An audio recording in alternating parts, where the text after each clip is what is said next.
Students, welcome back to biology Pathshala by Juhi. तो बच्चों, आज हम सेल ऑर्गेनील्स सीरीज के पार्ट 3 में एक बहुत ही इंपॉर्टेंट टॉपिक पढ़ने वाले हैं, that is endomembrane system and endoplasmic reticulum. बच्चों, ये टॉपिक क्लास 11th बायोलॉजी के लिए भी इंपॉर्टेंट है और नीट में भी इससे फ्रिक्वेंटली क्वेश्चंस पूछे जाते हैं। तो बच्चों, लेक्चर के एंड तक आपको एंडोमेम्ब्रेन सिस्टम क्या होता है, इसके क्या कंपोनेंट्स होते हैं, एंडोप्लाज्मिक रेटिकुलम का स्ट्रक्चर, उसके टाइप्स एंड फंक्शंस और इसका सिग्निफिकेंस, सब कुछ एकदम क्रिस्टल क्लियर हो जाएगा। तो बच्चों, लेक्चर के एंड तक आपको बने रहना है। तो चलिए शुरू करते हैं। अच्छा, तो बच्चों सबसे पहले ये बताओ कि एंडोमेम्ब्रेन सिस्टम क्या होता है। तो क्या होता है बच्चों? तो इसे एक सिंपल एग्जांपल से अपन लोग सोचेंगे। आप लोग बच्चों इमेजिन करो कि एक फैक्ट्री है, ठीक है। अब उस फैक्ट्री में चॉकलेट की फैक्ट्री मान लो, ठीक है, चॉकलेट की फैक्ट्री है। तो बच्चों, चॉकलेट की फैक्ट्री में चॉकलेट का प्रोडक्शन भी हो रहा है, तो एक उसका प्रोडक्शन डिपार्टमेंट है। फिर बच्चों, वो चॉकलेट जब बन गई है तो उसकी क्या हो रही है, पैकिंग भी हो रही है। तो पैकिंग करने के लिए एक अलग डिपार्टमेंट है, पैकेजिंग डिपार्टमेंट है। और बच्चों, फिर वो शॉप तक आएगी, रिटेल शॉप तक, जहां से हम लोग परचेज करते हैं। तो वहां तक बच्चों क्या हो रही है, ट्रांसपोर्ट भी हो रही है। तो जो फैक्ट्री है उसमें हमारा क्या क्या है, एक प्रोडक्शन डिपार्टमेंट है चॉकलेट का, एक पैकेजिंग है और एक ट्रांसपोर्ट डिपार्टमेंट है। और बच्चों, ये तीनों ही डिपार्टमेंट एक साथ काम करते हैं, तभी हम तक एक फाइनल चॉकलेट यानी कि फाइनल प्रोडक्ट हम तक पहुंचता है। तो बच्चों, बिल्कुल इसी तरह सेल के अंदर भी कुछ ऑर्गेनील्स जो होते हैं वो मिलकर काम करते हैं। क्या करते हैं? मिलकर काम करते हैं। बच्चों, इन्हीं ऑर्गेनील्स के कोऑर्डिनेटेड ग्रुप को हम क्या कहते हैं? एंडोमेम्ब्रेन सिस्टम कहते हैं। क्या कहते हैं? एंडोमेम्ब्रेन सिस्टम कहते हैं, ठीक है। तो क्या होता है हमारा endomembrane system? Is a group of membranes organelles whose functions are coordinated for, किस किस चीज के लिए कोऑर्डिनेट रहते हैं? For synthesis, modification, packaging, transport and secretion of cellular materials. यानी ये सेल के अंदर क्या बनाते हैं? मटेरियल बनाते हैं, फिर मॉडिफाई करते हैं, फिर पैक करते हैं और ट्रांसपोर्ट करने का कंप्लीट नेटवर्क है क्या? एंडोमेम्ब्रेन सिस्टम, ठीक है। आई बात समझ में? एंडोमेम्ब्रेन सिस्टम में क्या क्या काम हुआ? हमारी चॉकलेट थी, चॉकलेट सबसे पहले पैक हुई, इसी तरीके से सेल के अंदर एंडोमेम्ब्रेन सिस्टम सबसे पहले पैक करेगा, फिर उसको मॉडिफाई करेगा, फिर उसको पैक करने के बाद में क्या करेगा? ट्रांसपोर्ट करेगा। अब बच्चों, एक क्वेश्चन आता है क्या, कि कौन कौन से ऑर्गेनील्स जो हैं हमारे एंडोमेम्ब्रेन सिस्टम का पार्ट हैं। कौन कौन से ऑर्गेनील्स इसके पार्ट हैं? तो बच्चों, इसको हम लोग एक ट्रिक से याद रखते हैं। मैंने इसके लिए एक ट्रिक बनाई हुई है, वो क्या है बच्चों? हमारी वो गर्ल। क्या? वो गर्ल। वो गर्ल में वी क्या है? V stands for vacuole, G stands for Golgi complex, E ER stands for endoplasmic reticulum and L stands for lysosome.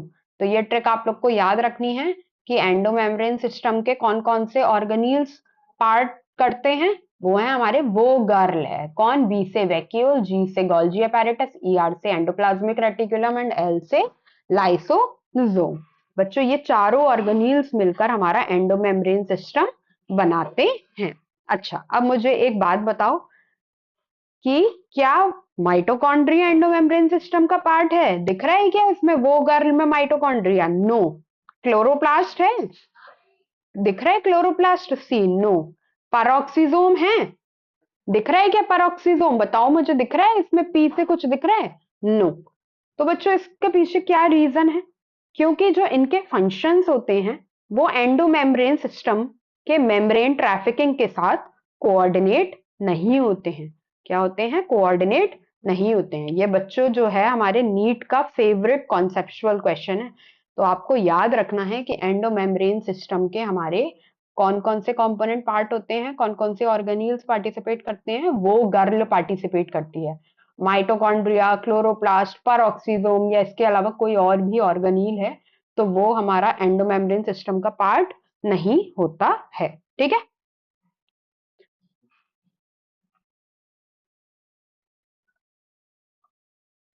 ये देखो, अब ये क्या है, हमारी न्यूक्लियस है, ये एक सेल है, सेल के अंदर न्यूक्लियस है, ये न्यूक्लियर मेम्ब्रेन है। न्यूक्लियर मेम्ब्रेन से ही अभी हम लोग आगे पढ़ेंगे, कंटिन्यूएशन में हमारा क्या आता है। सबसे पहले एंडोप्लाज्मिक रेटिकुलम, फिर एंडोप्लाज्मिक रेटिकुलम से जो वेसिकल्स निकलते हैं उससे क्या बनता है हमारा गोल्जी कॉम्प्लेक्स। फिर गोल्जी कॉम्प्लेक्स बाद में जाके या तो वैक्यूल बनाएगा या लाइसोसोम बनाएगा, और फिर ये हमारे ट्रांसफ्यूज कर जाते हैं किससे, प्लाज्मा मेम्ब्रेन से। तो क्या क्या चीजें हमारा कोऑर्डिनेशन में काम कर रही थी, कौन कौन से organelles, endoplasmic reticulum, Golgi complex, lysosome and vacuole. ठीक है, अच्छा, चलो बच्चों, अब देखते हैं कि ये ऑर्गेनील्स मिलकर काम कैसे करते हैं। ठीक है, कैसे काम करते हैं इसको शुरुआत करते हैं ऐसे कि चलिए मान लीजिए कि सेल को एक प्रोटीन बाहर सीक्रेट करना है। क्या करना है, सेल को एक प्रोटीन बनाना है और उसको बाहर सीक्रेट करना है। तो बच्चों देखो, ये क्या थी, न्यूक्लियस, ये न्यूक्लियर मेम्ब्रेन थी, ये इससे लगा हुआ है क्या है, एंडोप्लाज्मिक रेटिकुलम। ठीक है, तो बच्चों अब सबसे पहले प्रोटीन कहाँ पर हमारी सिंथेसाइज होगी, अभी आपको सिर्फ डायग्राम से एक इसका ओवरव्यू देखना है। अभी हम लोग आगे डिटेल में पढ़ेंगे कि राइबोसोम कहाँ पे बना, प्रोटीन कहाँ पे बना, क्या होता है। ठीक है, ये एंडोप्लाज्मिक रेटिकुलम है, एंडोप्लाज्मिक रेटिकुलम में हमारी क्या है, रफ एंडोप्लाज्मिक रेटिकुलम है, उसपे क्या थे, हमारे राइबोसोम थे। तो क्या बनी, सबसे पहले हमारी प्रोटीन जो है वो हमारे रफ एंडोप्लाज्मिक रेटिकुलम पर सिंथेसाइज होता है। उसके बाद बच्चों फिर ये देखो, ये ट्रांसपोर्ट हो रहा है हमारा in the form of the vesicles, किसके फॉर्म में, वेसिकल्स के बाद में। तो बच्चों उसके बाद में ये जो हमारे प्रोटीन है वो हमारे वेसिकल्स के फॉर्म में ट्रांसपोर्ट होंगे, किसको बच्चों, गोल्जी अपैरेटस को। गोल्जी अपैरेटस तक लेकर आया ये, फिर गोल्जी अपैरेटस क्या करेगा, प्रोटीन को हमारा मॉडिफाई करता है, मॉडिफाई करेगा और क्या करेगा, उसकी पैकेजिंग करेगा। क्या करेगा, पैकेजिंग करेगा। कौन, Golgi apparatus, Golgi apparatus modify करेगा और पैकेजिंग करेगा। और फिर ये जो हमारा पैकेज्ड मटेरियल होगा ये हमारा लाइसोसोम के थ्रू या वैक्यूल के थ्रू कहां पर जाएगा, ये प्लाज्मा मेम्ब्रेन के पास जाएगा। किसके थ्रू, या तो लाइसोसोम के थ्रू जाएगा या वैक्यूल के थ्रू जाएगा। किसके फॉर्म में, वेसिकल्स के फॉर्म में। ये कहाँ जाएगा, प्लाज्मा मेम्ब्रेन की तरफ भेजेगा, और फिर फाइनली प्लाज्मा मेम्ब्रेन क्या करेगी, इसको सीक्रेट करेगी। क्या करेगी, सीक्रेट करेगी। ठीक है, अच्छा, अब इसमें ये दो आप वर्ड देख रहे हो, अभी हम लोग इसके बारे में आगे डिटेल में पढ़ेंगे। अगर फैगोसाइटोसिस है तो मतलब सेल ईटिंग, मतलब कोई भी सॉलिड हमारा अगर जो प्रोटीन है उसका secretion in the form of the solid होना है या सेल ईट करेगी कोई सॉलिड, उसको तो फैगोसाइटोसिस कहेंगे। और अगर कोई लिक्विड मटेरियल होगा तो उसके लिए हम लोग क्या कहेंगे, पिनोसाइटोसिस। यानी कि ये बच्चों पूरा प्रोसेस जो है वो टीम वर्क से कंप्लीट होता है। आपने देखा कि इधर एंडोप्लाज्मिक रेटिकुलम में प्रोटीन बना, फिर उसका क्या कहते हैं, मॉडिफिकेशन और पैकेजिंग किसने करी, गोल्जी अपैरेटस ने करी, और फिर उसको सीक्रेट होने के लिए या तो लाइसोसोम लेके जाएगा या वैक्यूल लेकर जाएगा। किसके फॉर्म में लेके जाते हैं सारे कम, वेसिकल्स के फॉर्म में, और फिर प्लाज्मा मेम्ब्रेन पे आकर इनका सीक्रेशन होगा। तो बच्चों ये पूरा प्रोसेस कैसा है, हमारा टीम वर्क से कंप्लीट होता है। इसलिए बच्चों हम लोग इस कोऑर्डिनेशन को हम लोग क्या कहते हैं बच्चों, एंडोमेम्ब्रेन सिस्टम कहते हैं। ठीक है, चलो,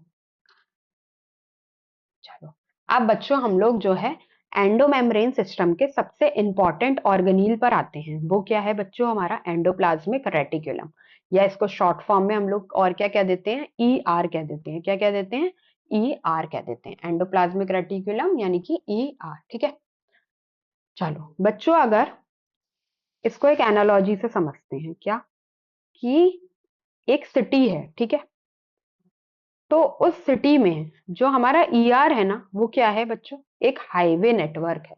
क्या है, हाईवे की तरह काम कर रहा है। इसी तरीके से बच्चों जो ईआर की मेम्ब्रेन होती है ना, क्या होती है, ईआर की जो मेम्ब्रेन है वो इंटरकनेक्टेड टनल्स और चैनल्स का नेटवर्क है। किसका, इंटरकनेक्टेड टनल्स और चैनल्स का नेटवर्क है, जो पूरी सेल में फैला हुआ है। क्या है बच्चों, पूरी सेल में फैला हुआ है। इसको देखो थोड़ा सा डायग्राम से देखो, आपको और अच्छे से समझ में आएगा। ये क्या था, न्यूक्लियस, न्यूक्लियर मेम्ब्रेन थी। न्यूक्लियर मेम्ब्रेन से क्या हुआ है बच्चों हमारा आउटर, इसको अभी हम लोग और आगे पढ़ेंगे कि जो ईआर होता है ये हमारा एक्सटेंशन होता है किसका, आउटर न्यूक्लियर मेम्ब्रेन का। ये देखो ये outer nuclear membrane, outer nuclear membrane से ही हमारा ईआर बनता चला गया है, बनता चला गया है।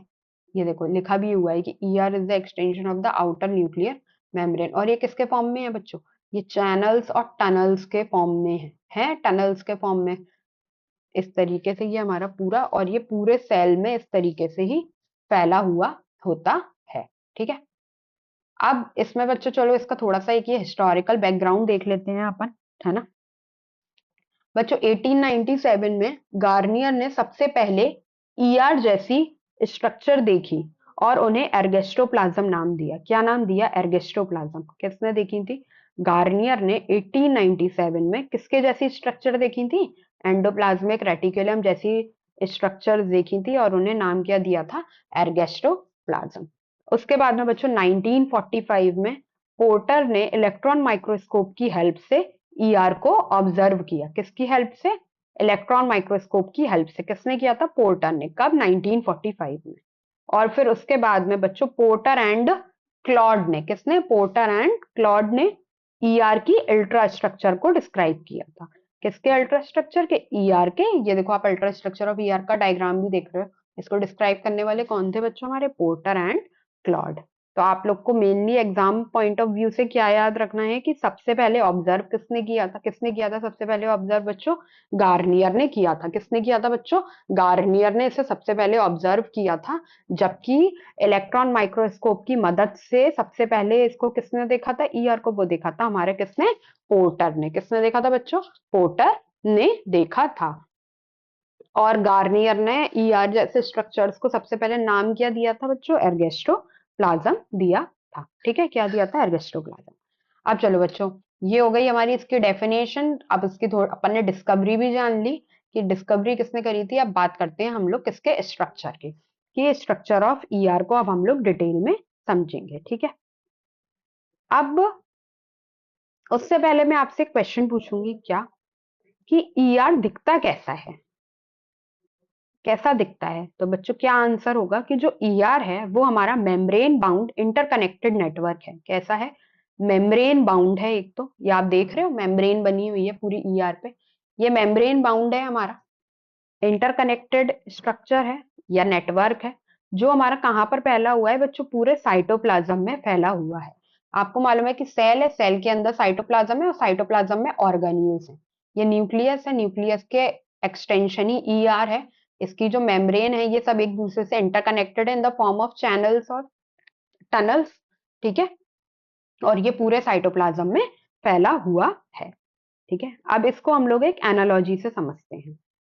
तो बच्चों इसको समझने के लिए एक सिटी का रोड नेटवर्क इमेजिन करो कि एक हमारी सिटी है, सिटी में एक दूसरे से रोड्स कनेक्टेड है कि आपको एक जगह से दूसरी जगह जाना है तो किसके थ्रू, रोड के ही थ्रू जाते हो आप लोग।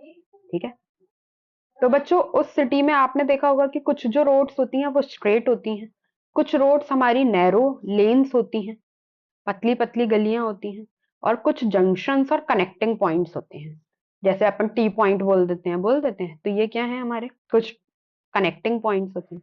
बच्चों इसी तरह से जो ईआरबी होती है ना, वो पूरे सेल में एक ट्रांसपोर्ट नेटवर्क बनाता है। क्या बनाता है, ट्रांसपोर्ट नेटवर्क बनाता है। बच्चों इसी वजह से हम लोग ईआर को क्या कहते हैं, इंट्रासेल्यूलर हाईवे कहते हैं। क्या कहते हैं, इंट्रासेल्यूलर हाईवे कहते हैं, है ना। अभी मैंने आपको ये बताया कि ये न्यूक्लियस है और न्यूक्लियस से ही ईआर कंटिन्यूएशन में रहता है।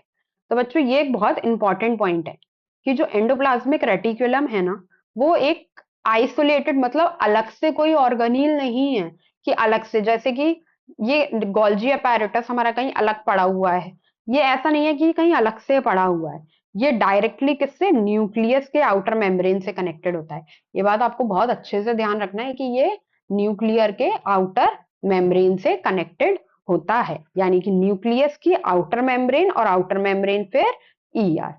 इसलिए जो बच्चों जो जेनेटिक इंफॉर्मेशन कहां पर होती है बच्चों, हमारे न्यूक्लियस में होती है, वो ईआर तक इजिली ट्रांसफर हो जाती है। क्यों, क्योंकि वो न्यूक्लियस से कंटिन्यूएशन में ही कनेक्टेड होता है। तो आपको ये बात बहुत अच्छे से याद रखनी है, क्योंकि नीट में ये क्वेश्चन बहुत पूछा जाता है कि ईआर हमारा किसका एक्सटेंशन है। तो आपको बहुत रट लेना है, दिमाग में घुसा लेना है पूरा, किसका एक्सटेंशन है, हमारे आउटर न्यूक्लियर मेम्ब्रेन का एक्सटेंशन है। ठीक है।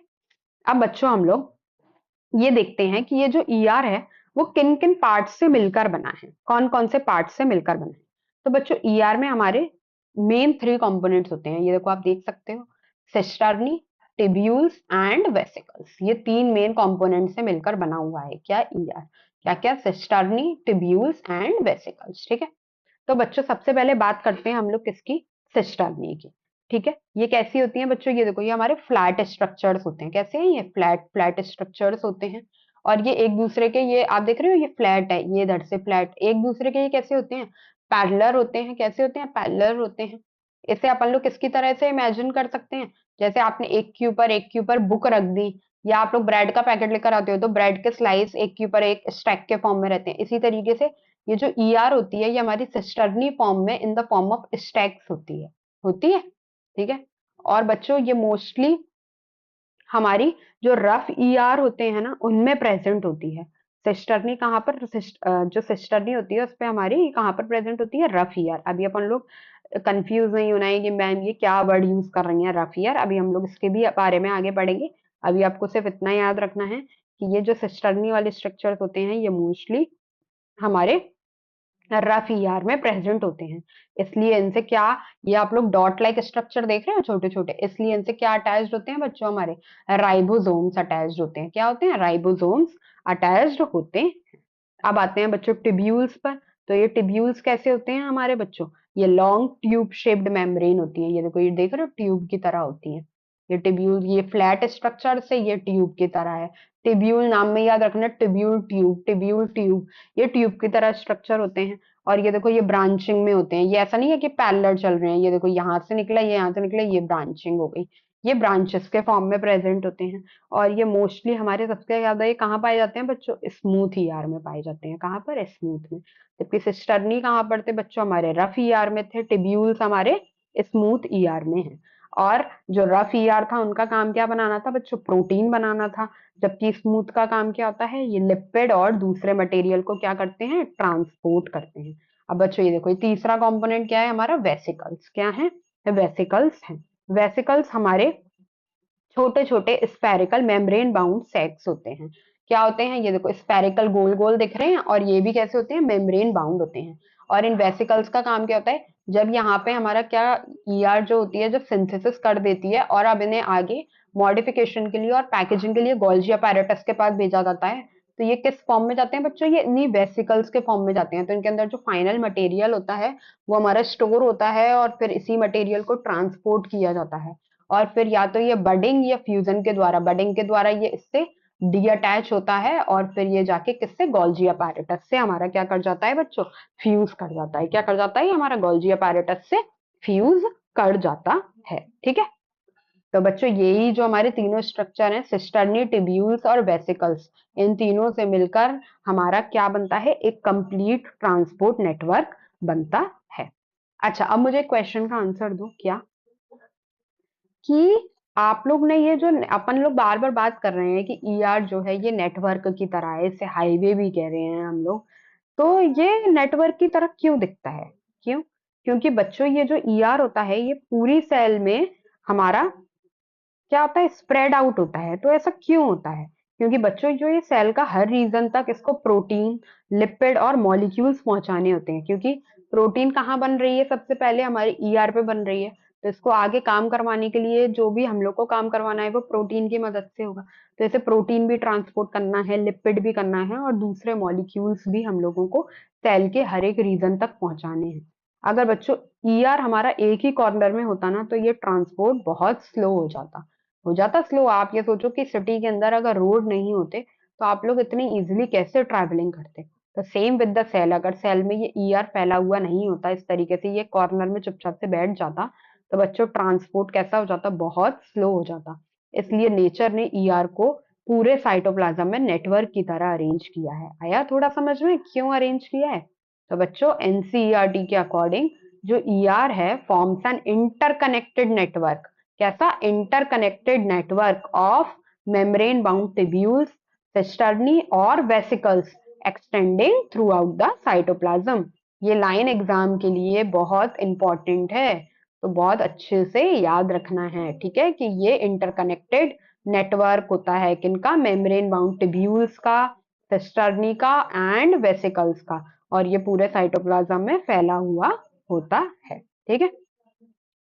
अब बच्चों हम लोग इसके एक और बहुत इंपॉर्टेंट कॉन्सेप्ट को समझेंगे, वो क्या है? उसे कहते हैं हम लोग क्या? ER compartment. क्या कहते हैं? ER compartment. क्योंकि एंडोप्लाज्मिक रेटिकुलम में ये जो पूरे सेल में साइटोप्लाज्म है, इस साइटोप्लाज्म को दो कंपार्टमेंट में डिवाइड किया हुआ है। किसमें? दो कंपार्टमेंट में डिवाइड किया हुआ है, ठीक है। इसको पहले एक एग्जांपल इमेजिन कर लो, फिर समझना तो बहुत इजी हो जाएगा, ठीक है। अब आप हो, आपके घर में एक वाटर पाइपलाइन सिस्टम है। क्या है बच्चों? वाटर पाइपलाइन सिस्टम है। अब पाइप है तो बच्चों जो पाइप के अंदर का स्पेस अलग होता है और पाइप के बाहर का स्पेस अलग होता है। होता है, आपने देखा है ना, वाटर पाइपलाइन लगी हुई है, पाइप है, पाइप के अंदर का सिस्टम अलग होगा और बाहर का सिस्टम अलग होगा। बच्चों इसी तरीके से जो ईआर होता है ना, वो भी एक मेम्ब्रेन से बना हुआ नेटवर्क है, और ये मेम्ब्रेन जो होती है दो अलग अलग स्पेस क्रिएट करती है। तो पहला स्पेस क्या है बच्चों? ये देखो, ये क्या थी मेरी? ईआर आपको दिख रही है ना, आप पहले डायग्राम में देखो, फिर और अच्छे से समझ में आएगा। ये हमारी पूरी ईआर बनती चली आ रही है। ये देखो, ईआर के अंदर वाला स्पेस है ये। अंदर वाले स्पेस को हम लोग क्या कहते हैं? ल्यूमिनल स्पेस कहते हैं, या ईआर ल्यूमन कहते हैं। ये ईआर के अंदर का स्पेस होता है, अंदर के स्पेस को ल्यूमन कहते हैं बच्चे। जबकि देखो, ये ईआर के जो बाहर ये स्पेस पड़ा हुआ है, इसे हम लोग एक्स्ट्रा ल्यूमिनल स्पेस कहते हैं, जो कि साइटोप्लाज्म में होता है और ईआर के बाहर होता है। ईआर के अंदर ल्यूमिनल स्पेस, ईआर के बाहर एक्स्ट्रा ल्यूमिनल स्पेस, ठीक है। आप इसको आप पाइपलाइन से कनेक्ट कर लो कि पाइपलाइन के जो अंदर का स्पेस है वो हमारा ल्यूमिनल स्पेस है, और जो बाहर वाला है वो कैसा है? एक्स्ट्रा ल्यूमिनल है। मतलब पाइप के अंदर जो पानी वाला स्पेस है उसको हम लोग ल्यूमिनल स्पेस कह रहे हैं, और बाहर वाले स्पेस को हम लोग क्या कहते हैं बच्चों?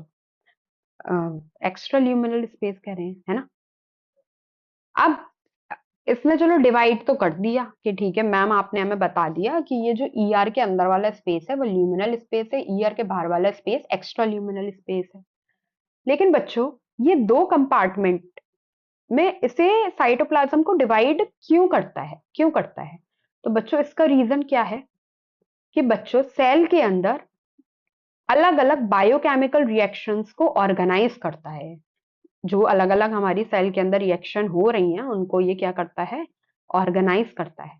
अगर बच्चों सब कुछ एक ही जगह होता ना, तो रिएक्शंस प्रॉपरली कंट्रोल नहीं होती ना। आप ये समझो कि मैं एक ही जगह पे, आप जैसे आप खाते हो दाल राइस, कितने अच्छे लगते हैं खाने में, अलग अलग हैं, और भाई मैं उनका पूरा मिला दूं सब चीजें उसी के अंदर, तो खिचड़ी टाइप की बन जाती है।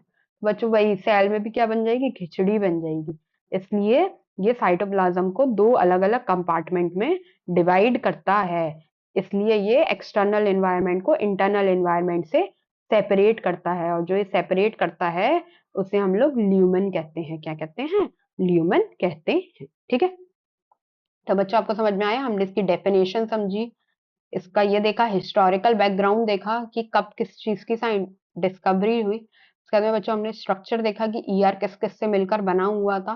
फिर ईआर जो है साइटोप्लाज्म को कितने पार्ट्स में डिवाइड करता है। तो बच्चों अब हम आगे देखते हैं। ये देखो, अभी तक मैम आपसे नाम ले रही थी, रफ रफ रफ स्मूथ, ये देखो आ गया, ठीक है। तो बच्चों अब हम इसमें ईआर के टाइप समझेंगे, ठीक है। अब मुझे उससे पहले एक सिंपल से क्वेश्चन का आंसर दो कि बच्चों अगर ईआर पूरी सेल में फैला हुआ है, मतलब फैला हुआ नेटवर्क है, अभी अपन बार बार बात कर रहे थे कि ये इंटरकनेक्टेड नेटवर्क है, तो अगर ये सेल में फैला हुआ नेटवर्क है, तो क्या इसका हर पार्ट सेम फंक्शन करता है? सोचो कि अगर ये पूरे उसमें नेटवर्क की तरह फैला हुआ है, तो इसका सारे जो ऑर्गेनील्स हैं वो सब एक ही तरीके से फंक्शन करेंगे? तो नहीं, नहीं करेंगे। क्यों? क्योंकि बच्चों कुछ पार्ट्स हमारे उसमें प्रोटीन बनाते हैं, बच्चों कुछ लिपिड्स बनाते हैं, है ना। कुछ पार्ट क्या बना रहे? प्रोटीन, कुछ हमारे लिपिड बना रहे हैं। तो बच्चों इसी बेसिस पर हमारा जो ईआर है उसको टू पार्ट्स में डिवाइड किया गया है। सबसे फर्स्ट क्या है हमारा, रफ एंडोप्लाज्मिक रेटिकुलम, और सेकंड क्या है बच्चों हमारा, smooth endoplasmic reticulum. First number पर है हमारा रफ एंडोप्लाज्मिक रेटिकुलम। अच्छा ये देखो, अभी अपन ने बात करी थी कि जो ईआर होता है वो किस किस फॉर्म में प्रेजेंट होता है, सिस्टर्नी, टिब्यूल्स एंड वेसिकल्स के फॉर्म में, और मोस्टली किसके फॉर्म में, सिस्टर्नी यानी कि फ्लैटेंड सेक्स के फॉर्म में। तो आप ये देख रहे हो कि ये एक दूसरे के पैरेलल हमारे सिस्टर्नी है। इसके ऊपर ये आप लोग डॉट लाइक स्ट्रक्चर देख रहे हो, ये डॉट लाइक स्ट्रक्चर क्या है बच्चों, ये डॉट लाइक स्ट्रक्चर और कुछ नहीं, क्या है हमारे बच्चों, राइबोसोम्स हैं। क्या है, राइबोसोम्स हैं, ठीक है। और आपको भी मालूम है कि राइबोसोम का मेन फंक्शन क्या होता है बच्चों, प्रोटीन सिंथेसिस होता है। क्या होता है, प्रोटीन सिंथेसिस होता है। और बच्चों इन्हीं राइबोसोम्स की वजह से इनका जो सरफेस होता है वो कैसा, रफ यानी कि खुरदरा टाइप का होता है। क्योंकि आप देख रहे हो ना कि ये इधर से अपन चले, ये थोड़ा सा रफ सरफेस आएगा क्योंकि ऊपर नीचे खुरदरा खुरदरा सा फील होगा। क्यों, बिकॉज ऑफ द राइबोसोम्स। इसलिए जो ये राइबोसोम्स की वजह से इनका सरफेस कैसा होता है, रफ होता है, इसलिए इन्हें रफ एंडोप्लाज्मिक रेटिकुलम कहते हैं। और ये नियरली हमारा पूरे ईआर का 2/3 पार्ट बनाता है, और ये कैसा है, अनब्रांच्ड होता है। इसके अलावा इनका मेन काम क्या होता है, जहां जहां बच्चों याद रखना राइबोसोम्स होगा, वहां वहां पर प्रोटीन की सिंथेसिस हो रही होगी। तो इसका मतलब ये प्रोटीन सिंथेसिस में हेल्प करता है। अब बच्चों केवल प्रोटीन बनना ही काफी नहीं है ना, उसको शेप भी प्रोवाइड करना बहुत जरूरी है। क्योंकि जिस तरीके से अपन ने बहुत पहले भी लेक्चर्स में पढ़ा हुआ है कि सेल अपने फंक्शंस के ही अकॉर्डिंग अपने शेप को मॉडिफाई करता है, तो सेम चीज यहाँ पर है कि प्रोटीन अपने काम के हिसाब से अपने फॉर्म को भी करेगी, तो प्रोटीन फोल्डिंग में हेल्प करता है। अब बच्चों प्रोटीन बन गई है तो उसको आगे भेजना भी है ना, यहाँ पे तो सिर्फ बनी है, अब उसको पैकेजिंग के लिए और उसके लिए इसे गोल्जी अपैरेटस के पास भेज रहे हैं, तो वो भी कौन भेजता है, ईआर भेजता है। इसके बाद में जो हमारी मेम्ब्रेन की सेल वॉल, सेल मेम्ब्रेन बनेगी, उसके बाद में हमारे जो ऑर्गेनील्स की सबकी सेल मेम्ब्रेन बनेगी, तो उन सबके लिए जो मटेरियल प्रोवाइड करता है वो भी हमारा कौन करता है, रफ ईआर ही करता है। तो ये इसके एग्जांपल्स हैं। और सबसे ज्यादा रफ ईआर कहाँ पाई जाएगी, रफ ईआर सबसे ज्यादा हमारी कहाँ पर पाई जाएगी, वहां पाई जाएगी जहां पर हमारे प्रोटीन ज्यादा बनने होंगे। और प्रोटीन हमारे ज्यादा कहाँ बनने होंगे, सपो एग्जाम्पल क्या है इसके, pancreatic cells and plasma cells, ठीक है। अब बच्चों बात करते हैं हम लोग स्मूथ एंडोप्लाज्मिक रेटिकुलम की। अब इसका नाम स्मूथ क्यों है, क्यों, क्योंकि इनके जो सरफेस होता है उस पर राइबोसोम्स एब्सेंट होते हैं। क्या होते हैं, राइबोसोम्स एब्सेंट होते हैं। ये देख रहे हो, आपको यहाँ पे कोई डॉट लाइक स्ट्रक्चर दिख रहे हैं, नहीं दिख रहे हैं। इसकी वजह से इनका सरफेस कैसा है, स्मूथ है। और ये मोस्टली ये देख रहे हो आप लोग, ब्रांचिंग हो रही है कि ये यहाँ से निकला फिर ये इधर इधर दो फॉर्म में चला गया। तो ये कैसे होते हैं, हमारे ब्रांच होते हैं। और ये हमारे ईआर का कितना बनाता है, ये 1/3 पार्ट ईआर का बनाता है। और बच्चों ये जो स्मूथ एंडोप्लाज्मिक रेटिकुलम होती है, ये रफ ईआर के कंपैरिजन में कैसी होती है, ज्यादा डायनेमिक होती है, ठीक है।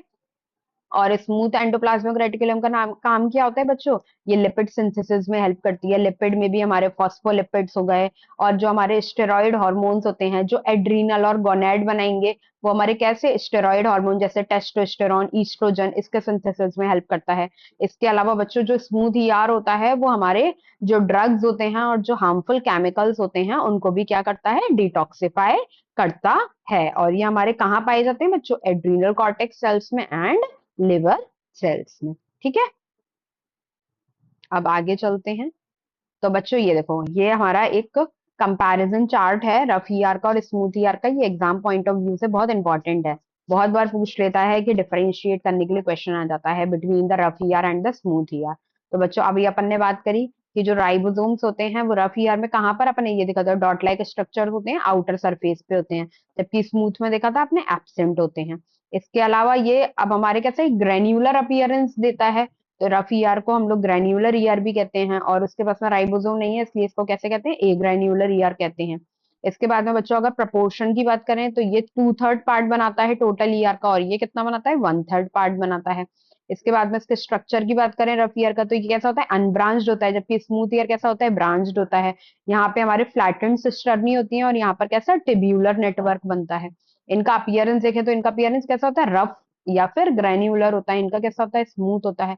कंटिन्यूटी याद रखना, बात करी थी कि जो न्यूक्लियस की आउटर न्यूक्लियर मेम्ब्रेन का एक्सटेंशन होता है कौन, ईआर। ईआर में भी कौन सा वाला होता है हमारा? Rough ER. Rough ER continuous होता है न्यूक्लियर मेम्ब्रेन से, और रफ ईआर के बाद में क्या आता है हमारा?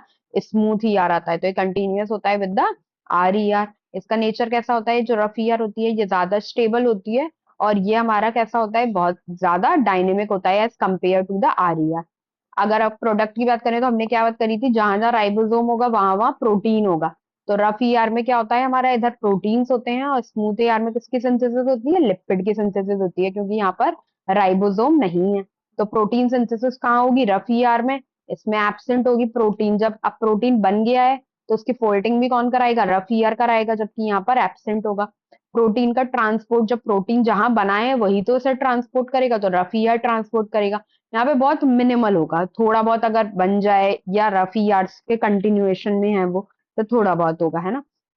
अब मेम्ब्रेन के बायोजेनेसिस मतलब क्या हुआ? कि जो नई सेल मेम्ब्रेन बननी है, या जो ऑर्गेनील्स की मेम्ब्रेन बनेगी, उसके लिए भी मटेरियल कौन प्रोवाइड कर रहा था? रफ ईआर ही इंपॉर्टेंट रोल प्ले कर रहा था, जबकि ये इसमें सपोर्टिव रोल प्ले कर रहा था। लिपिड सिंथेसिस मेजरली अभी अपन ने बात करी स्मूथ में होता है, इसमें एब्सेंट होगा। अब इस लिपिड में ही मेजर कंपोनेंट प्लाज्मा मेम्ब्रेन का अपन पढ़ चुके हैं, फॉस्फोलिपिड होता है। तो फॉस्फोलिपिड भी कौन करेगा? स्मूथ ईआर करेगा, रफ ईआर में एब्सेंट होगा। स्टेरॉइड हार्मोन, ये सब चीजें लिपिड से रिलेटेड है, तो आपको याद रखनी है लिपिड मतलब स्मूथ ईआर। तो यहाँ पर भी प्रेजेंट होगा। यहाँ पे डिटॉक्सिफिकेशन, ड्रग को डिटॉक्सिफाई कौन कर रहा है? हमारा स्मूथ ईआर कर रहा है। और सबसे ज्यादा अबंडेंट, जहां प्रोटीन सबसे ज्यादा बननी है वहां पे रफ ईआर अबंडेंट कहाँ पे होते हैं हमारे? जहाँ पे प्रोटीन सिक्रेटिंग सेल्स होंगे।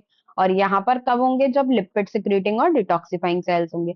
इनका एग्जाम्पल अपन पढ़ चुके हैं, pancreatic cells and plasma cells, जबकि स्मूथ ईआर का क्या है? Liver cells and adrenal cortex cells. ठीक है।